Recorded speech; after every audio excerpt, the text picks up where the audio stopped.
கர்த்தருக்குள் பிரியமானவர்களே, இந்த சிலுவை நாட்களில் தியானிக்க முடியாது கொடுத்த நல்ல நேரத்துக்காக நன்றி செலுத்துகிறோம். நீர் இடைப்படுங்க, இயேசு கிறிஸ்து மூலமாக வேண்டிக் கொள்கிறோம் என் ஜீவனில் நல்ல பிதாவே. ஆமே ஆமே. விசேஷமாக இன்றைக்கு நாம் எடுத்துக்கொள்கிற தேவனுடைய வார்த்தை ரோமர் 6ஆம் அதிகாரம் 9வது வசனம். மரித்தோரிலிருந்து எழுந்த கிறிஸ்து இனி மரிப்பதில்லை என்று அறிந்திருக்கிறோம்.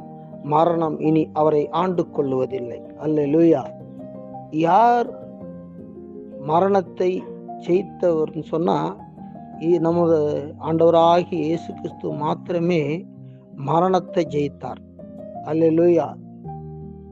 நம்ம இந்த ரோமர் 6:5வது வசனத்தில் பார்க்கிறோம், அவருடைய மரணத்தின் சாயலில் நாம் இணைக்கப்பட்டவர்களானால் அவர் உயிர்த்தெழுதலின் சாயலை நாமும் இணைக்கப்பட்டிருக்கிறோம். அல்லேலூயா.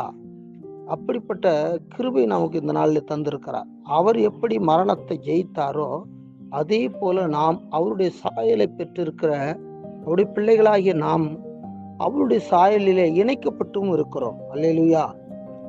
ரோமர் 6:6 பார்க்கிறோம், நாம் இனி பாவத்திற்கு ஊழியம் செய்யாமல் எப்பொழுதும் பாவ சரீரம் ஒழிந்து போகும் பொருட்டாக நம்முடைய பழைய மனுஷன் அவரோடு கூட சிலுவையில் அறையப்பட்டது என்று அறிந்திருக்கிறோம். அல்லேலூயா. அதை ஒரு நாள் நாம் மறந்துவிடக்கூடாது. நாம் சிலுவையில அவரோட கூட அவர் எப்படி சிலுவையில நமக்காக நம் பாவங்களை அவர் சுமந்து தீர்த்தாரோ அதே போல நம் ஞானஸ்தானம் வழியாக கடந்து வந்த நாம் ஒவ்வொருவரும் பாவத்துக்கு மரித்து நீதிக்கு பிழைத்தவர்களாய் நாம் இருக்கிறோம். அல்லேலூயா. அதை நாம் ஒரு நாளும் மறந்து விடக்கூடாது. அப்பேற்பட்ட சிந்தையில நாம் ஒவ்வொரு நாளும் அவரை பின்தொடர்ந்து அவருடைய பாதச்சுவடுகளை பின்பற்றி நடக்கும்போது கர்த்தர் நாம் இந்த ரோமர் 6:11, 12, 13 நாம் வாசிக்கிறோம்.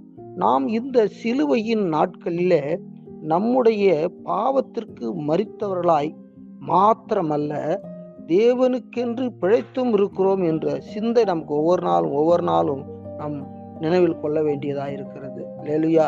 நாம் சரீர இச்சைகளின்படி பாவத்திற்கு கீழ்ப்படியாமல் சாவுக்கேதுவான நம் சரீரத்திற்கு இடம் கொடுக்காமல் இருக்க நம்ம ஒவ்வொரு நாளும் நம்ம எச்சரிக்கையா இருக்க வேண்டியதாக இருக்கிறது. அல்லேலூயா. நம்முடைய அவயங்களை நீதிக்கு பிழைத்த நாம் அவருடைய ஆயுதங்களாக நம்ம ஒவ்வொரு நாளும் தேவனுக்கு ஒப்பு கொடுத்தவர்களாய் அவருடைய இந்த சிலுவை நாட்களில் அவரை பின்தொடர்வோம். கர்த்தர் தாமே நம்ம ஒவ்வொரு நாளும் வழி நடத்தி ஆசீர்வதிப்பாராக. ஆமேன் ஆமேன். அல்லேலூயா.